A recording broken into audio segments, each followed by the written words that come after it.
It's great to have you back with us again at our conference.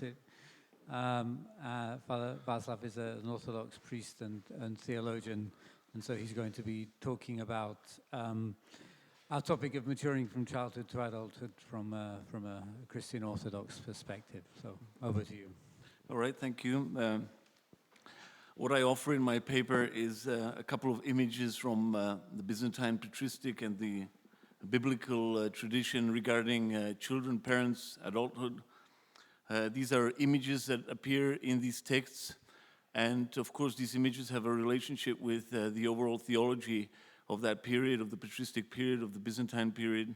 So these are the images that I can offer and which I will discuss in my paper. But before I start, I would like to say something on a personal note, because when I was looking at these Byzantine texts, when I was looking at the Patristic tradition about children and about adulthood or growing up, I remember when I was living in Australia as a small child, and I was growing up in an Australian environment in Melbourne, and I was going to this school in the 80s in Australia, and I remember this funny thing that when I was going to this school, it was a very multicultural school where all these kids were from all these backgrounds. There were Greeks, Italians, Jews, I don't know, all sorts of backgrounds. And I always remember as a kid that I said to myself at that time that, you know, how is it possible that the parents, the Greek parents or the Italian parents as I perceived them, were so good parents, you know, that the family values were there.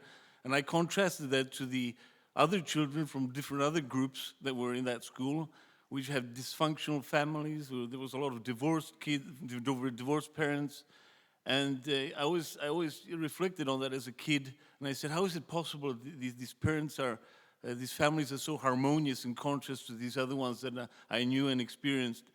And when I was thinking about that, it just brought me to this Byzantine topic of parenthood, where similarly there's this concept that appears in Byzantine texts, patristic texts, where the family or the parents are almost perfect. The images that, in the saints, in the families of the saints, the family environment is very harmonious, it's very good, there's no problems, there's no sin.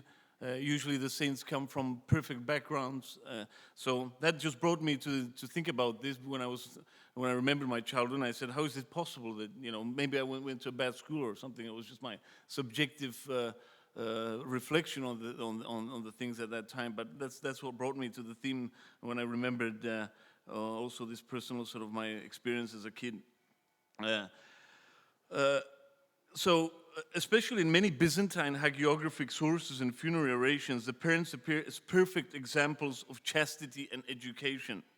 There is a sense that if the parents are traditional, law-abiding, family-orientated, even their offspring or children are perfect. Perfect and moral parents produce moral and spiritually apt children in the Byzantine tradition.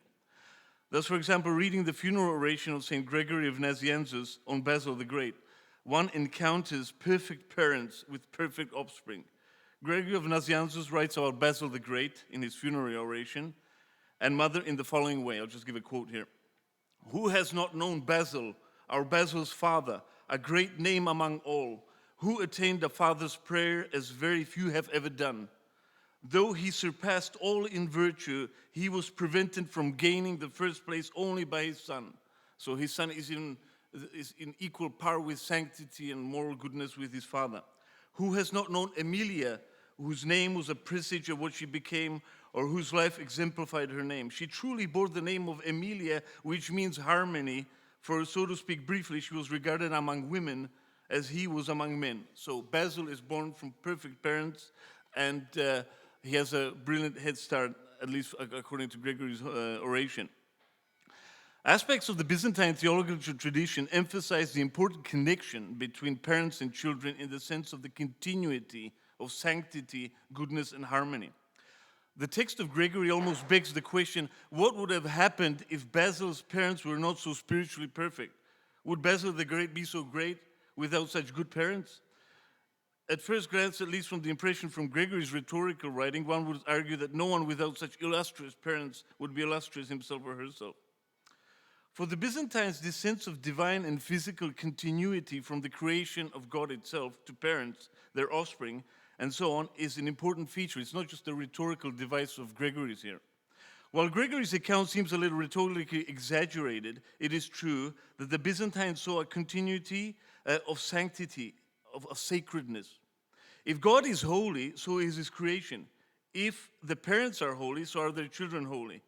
Even the ancient commandment of multiplication given to the first human beings is related to this. Sanctity multiplied through offspring and into creation.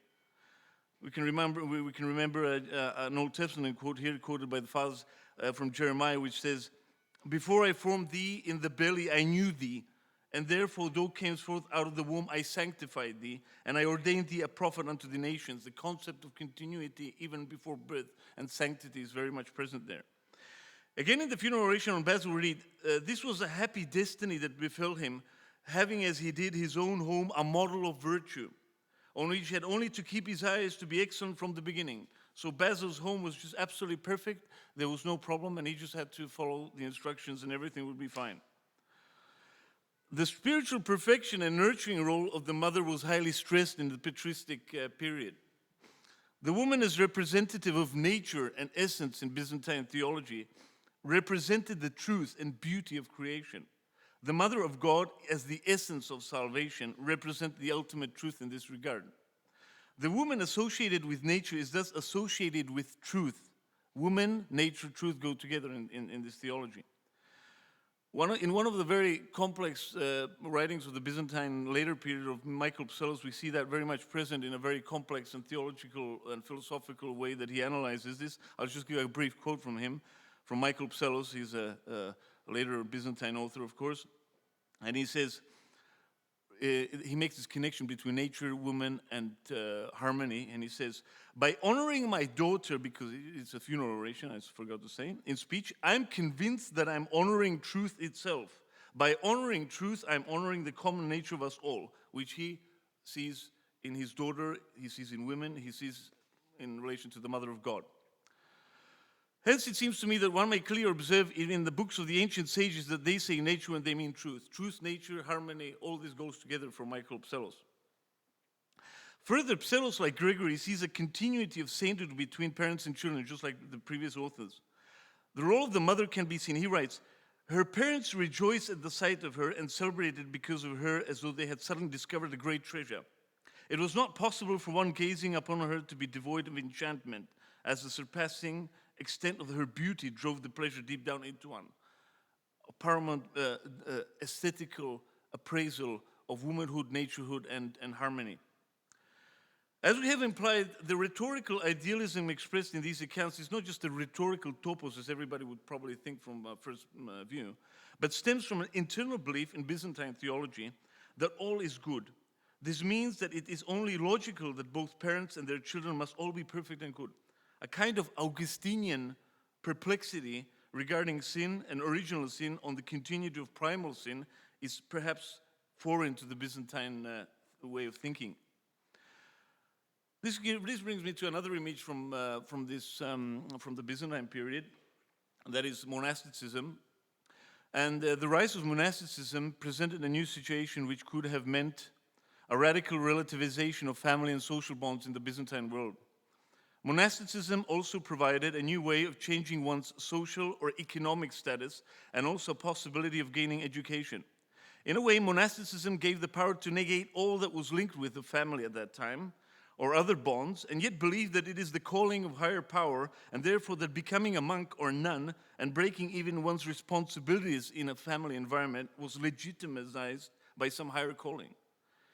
In a way, in areas such as Egypt, monasticism functioned as the modern foreign legion in France, but on a much larger scale, where taking on the monastic garb meant loosening all social ties, family ties, but also problems, of course. Even the pagan authors realized the power of the monastic garb, presenting one with a certain degree of anonymity and therefore authority. The spiritual enthusiasm associated with monasticism or with Christianity generally could have resulted in parents abandoning their children, which was a problem in the early church. And for example, the Council of Gangrad, which was in the 4th century, dealt with this problem. But as we have indicated above, we saw that for the Byzantine, God's creation generally, all that is in the world, including parents and their children, are part of a unique and sanctified reality. There is no room for imperfection. Of course, this does not mean that the Byzantines did not realize, or the patristic fathers, that sin can disrupt this. They're not, of course, naive or stupid. Here in this context, monasticism is not a denial of the family, but a way in which to redeem that which was lost, or a way to renew the sanctity of creation and the family. The departure to a monastery and the severance of family ties in this regard is not an escape, but a way of renewing things to their true and holy and primal and form. We may remind ourselves here that regardless of the monastic expansion, the biblical accounts, especially in the New Testament, already set the stage for a certain relativization of social and family values or ties if these are confronted with what we may term a divine calling. Association with God can result in special knowledge and the need for action. Both children, adults, and youngsters can find themselves confronting their upbringing, social status, and family values if they encounter the divine. The children and the parents can revolutionize. They can make a revolution against all that they were brought up with. The children can say, we want to love God. We want to follow his commandments. The parents can do the same. Other biblical statements confirm the stressing the liberating role of children in contrast to the generation of their parents. In the Old Testament, there are many images of children or offspring who seem to embody the work of God, and so on. In the Old Testament, we find similar examples of blessed offspring. There is a sense of gradual spiritual evolution development from one generation to the other. After the first generations of people described in Genesis, which have a kind of negative stigma, we have the impression that the situation is improving through new generations. But here we can make a huge mistake because given what we're saying about the Old Testament and New Testament, there is no linearity or optimistic developmental thinking in the biblical or the patristic authors, because even though there is this kind of capitalist idea of development, of spiritual development from the father to the son, from parents to offspring and so on through the generations, this does not mean that these people were not realists. So more or less, they looked at things circularly. So just as the son could be holy, so the father could be even holier, and vice versa. So there's no optimistic or developmental idea of maturity or the relationship between parents and children. There was another feature linked with monasticism, that was child sacrifice, not in the physical sense of the word, but sacrifice in terms of following a spiritual path. And generally, child sacrifice was a feature existent in ancient societies. The paradigm here for the patristic authors is the sacrifice of Isaac by Abraham and the story of the sacrifice of Jephthah's daughter in Jude. The story of the sacrifice of Isaac is in Byzantine theology strongly linked with the Eucharist and the sacrifice of Christ. God sacrificed his only begotten son, and humanity was in a way deemed deserving of God's grace, since Abraham himself was willing to do the same. This thought places emphasis more on cooperation than on linear development and progression. The actions of the son are linked with the father and vice versa. The fact that not all is seen as a positive development along linear lines is confirmed by the fact that, as the Old Testament itself shows, children or sons or daughters can be cursed by their parents. There are some stories in the Apophthegmata, which is an early work, as we all know, and other works which resemble the story of Isaac and Abraham in the context of child sacrifice in terms of monasticism, where adepts for monasticism are asked, or they feel that they have to abandon their children because they receive this higher calling. And usually what happens is that the paradigm of Isaac and Abraham is called in, and just as the father is willing to leave his children, or the mother leaving his children, somebody says, no, do not do that, because this is not what's required from the divine. The pervasiveness of monastic life could have brought into a new feature into children's lives. Parents could have dedicated or placed their children in a monastery, and therefore presented them with a new spiritual career. The theme of a spiritual mature child in contrast to his or parents is also a very important theme in Byzantine hagiography. This is very important. A famous example here can be the life of Saint Theodore of Sicyon. He was from the 7th century.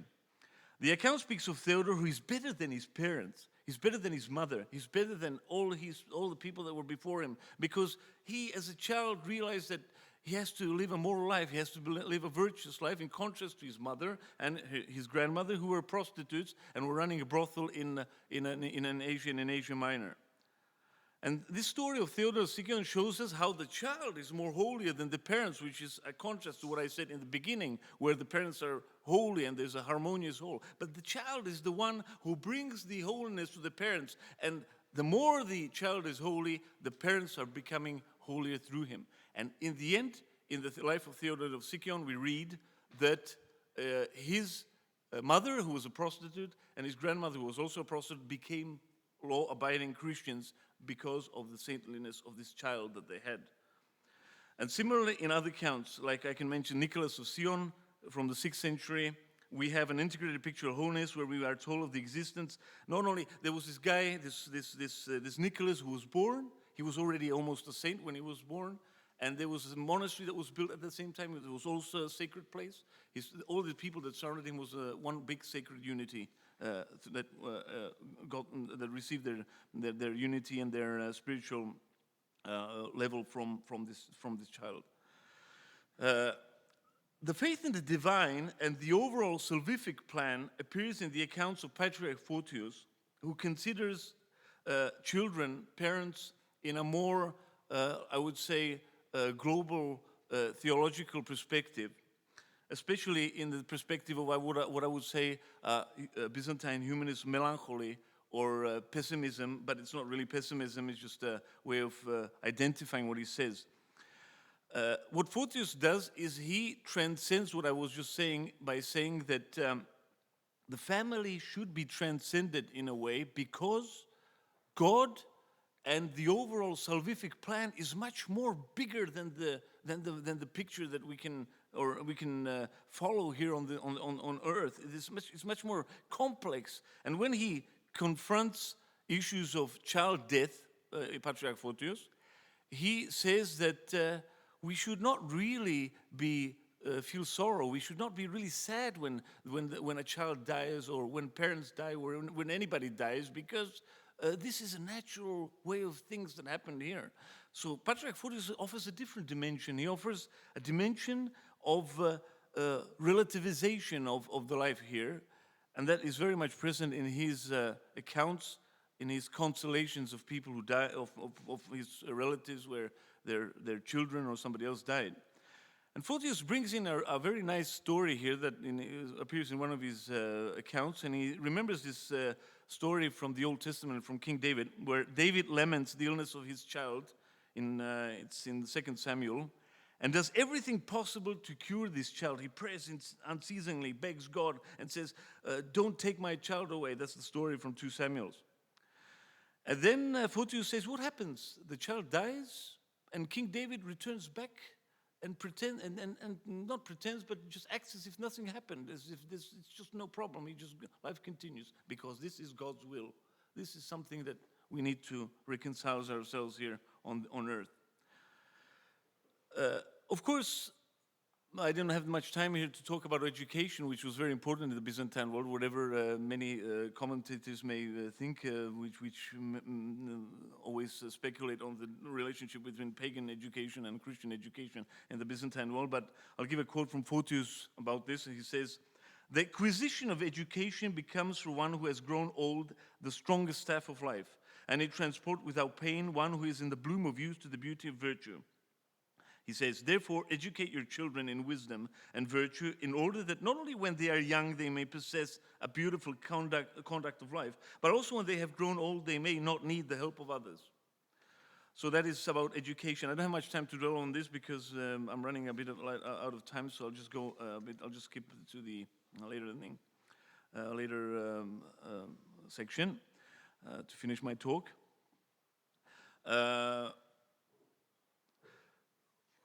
Here now. Okay. Now I'll just briefly look at John Chrysostom and his perception of childhood and adulthood, because, as you probably know, John Chrysostom, I would call him a realist, patristic father, because he's a complete realist, but not in the negative sense of the word, of course, but in the sense that he saw. He saw a spiritual realism, which was maybe lacking in other fathers at that time. And the more one studies fathers of the milieu in which Gregory of Nazianzus and John Chrysostom lived, and then we have to introduce the context here, the more one realizes their disappointment in the state of Christianity of that day. We are speaking of a period rather close to the period after the toleration of Christianity. And for these fathers, I think it's an underestimated thing in scholarship, which is not realized properly. In the 4th century, when the church was an official institution in the Roman Byzantine Empire, it lost its innocence in a way, because all of a sudden the church was full of people who saw it as a career opportunity. All these negative things started entering the church, which was fathers like John Chrysostom and Gregory of Nazianzus and all these people, was completely scandalous. What's going on here with the church here? It was perfect before, and all of a sudden everything's being disrupted. And Chrysostom is a realist. He sees this very much in all his writings, his extensive volumes that he wrote. And that leads him to a reconsideration of the family and the parents and all these things related to that, because he realized that, reforming an institution from above is a complete nonsensical thing to do. I think that maybe coming from the Orthodox Church, we have not realized until to this day that you cannot reform the church from above. You have to reform the church from below, from the individual, which is a thing Chrysostom realized very well. He expresses this idea in many of his writings, and I think it's a very big lesson for us all. And he regards the family unit as the primary cell, which is important to reform the church from below. If the family is not working, if the individual is not transformed in a Christian sense, there's no way the church can find any salvation, any institutional moral improvement, so to speak. So I have only 2 minutes here. This is a nice thought. I think we can end with this Chrysostom, because I like this very much. Because for Chrysostom, the improvement of society starts from the individual, from the family, from the child. And the church cannot and society be improved unless that happens. So linked with this theme is Chrysostom's admonition to proper education. However, this education cannot be a mere gathering of knowledge and information, but has to be linked with virtue and spirituality. What will become of boys when from earliest youth they are without teachers, he asks himself. If grown men, after being nurtured from the womb and continuing their education to old age, still do not live righteously, what wrong will not children accustomed from the threshold of life to empty words commit? So he says, education in itself is not going to help anything unless it's combined with a spiritual improvement, a spiritual growth, which he sees very much, even though he's a complete realist, as I said before. So since I have only 1 minute, I'll just conclude my talk by saying that on a more general note, we may conclude that children are a gift that one is to love unconditionally in the Byzantine sense. Children did not do anything to deserve our unconditional love. There is no automatic love that we have to give to someone, just as we do not deserve anything, and they yet receive it. And this is how it should be, since in this regard we imitate God, according to the patristic mind, who loves us unconditionally without merit on our part. Thus, ultimately, in patristic theology, children are a mark of ultimate grace and love. They are a way in which we can imitate God. Educating, raising children is nothing else than being God himself in the patristic tradition. So I will end on that note now. Thank you.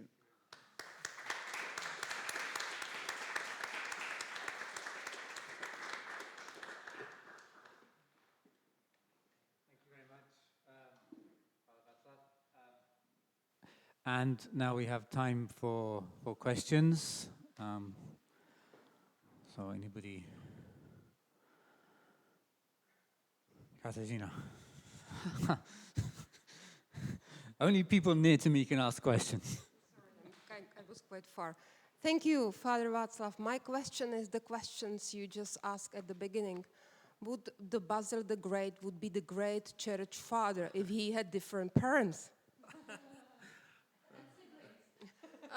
And siblings, whatever. Thank you. Well, I tried to answer that question in the paper, but obviously I didn't. But no, it's a difficult question because I would have to answer that in a more general theological way from, I think, from a broader background, is that in the end result, we may ask ourselves why the hagiographical writings, why all these writings from the patristic period are so idealistic maybe for our contemporary ears. But I think it's not by chance, and it's not some sort of idealism which is far-fetched. I think Basil and Gregory realized their difficult childhood. If you look in the oration, the funeral oration on Basil and Gregory, I just quoted the good things, of course, but Basil, Gregory describes a very difficult stage of growing up when they went to Athens, for example, and they attended this pagan school in Athens, under famous rhetoricians, and he says they were very perplexed. There was evil, there were battles, there were conflicts. But why I'm saying that is that because in the end, what for Gregory is that, that's what I understand, is that if Basil continued living in this negative perception, he himself would look at reality. He would not become holy. It's that because he changed his framework, his mindset. He viewed things in a good way. He saw good in everything, which comes very much in other writings of the Cappadocians, where they say, you can always choose if you look at bad things or you can look at the good things. If you seek the bad, you will find it. If you seek the good, you'll find it.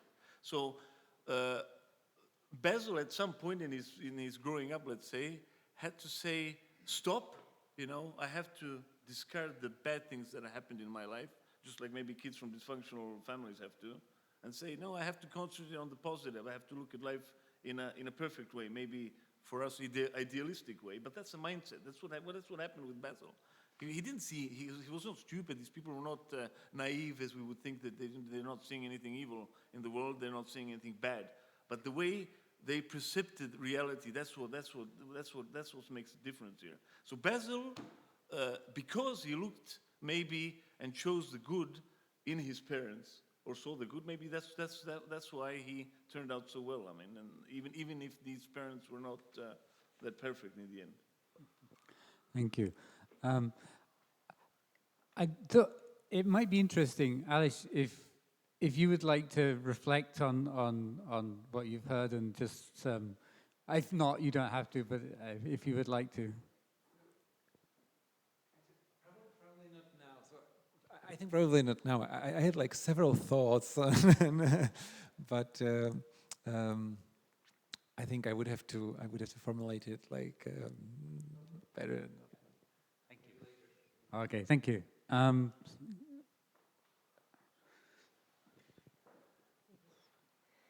Thank you for your very interesting talk.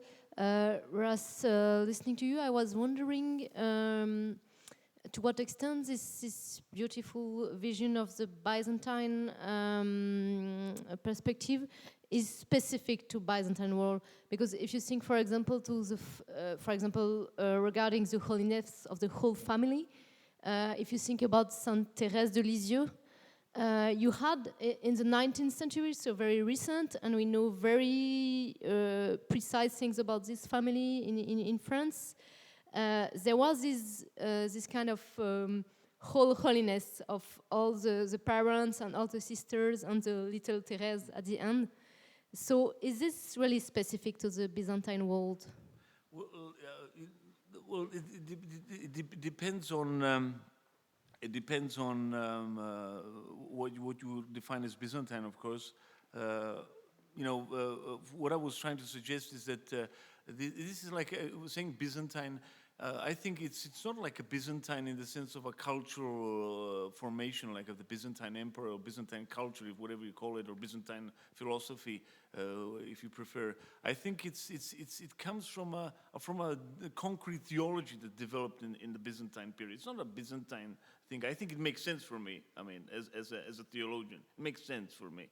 So if I call it as Byzantine or not, for me it's irrelevant, because I think what they're trying to describe is something which is inherent in a certain, at least Eastern theological anthropology. But that doesn't mean, of course, because if you look at the other fathers, I didn't have the time, and I didn't have the, of course, it wasn't the topic on my, if you look at the Western fathers, if you look at the other Western European patristic tradition, perhaps it's present there also, so it's not a specific Byzantine thing, but the kind of anthropology, the continuity, and the cyclical spirituality, I think is very much a defining feature of Byzantine patristics. I mean, maybe that's just my perception. Maybe it's a subjective view, but I think so. And I also think that I also quoted some biblical passages because a lot of people usually think that the fathers did not know the biblical tradition well, that they were coming from a philosophical background, but which is completely untrue because if you look at the quotes from the Bible in the patristic authors, they're just absolutely inundated in it. So it's a biblical anthropology also. It's not just a philosophical anthropology. It's a biblical anthropology. It's an exegetical anthropology. So that's how I would perhaps see it. Okay, so thank you very much indeed, Father Václav, for your presentation. Thank you very much.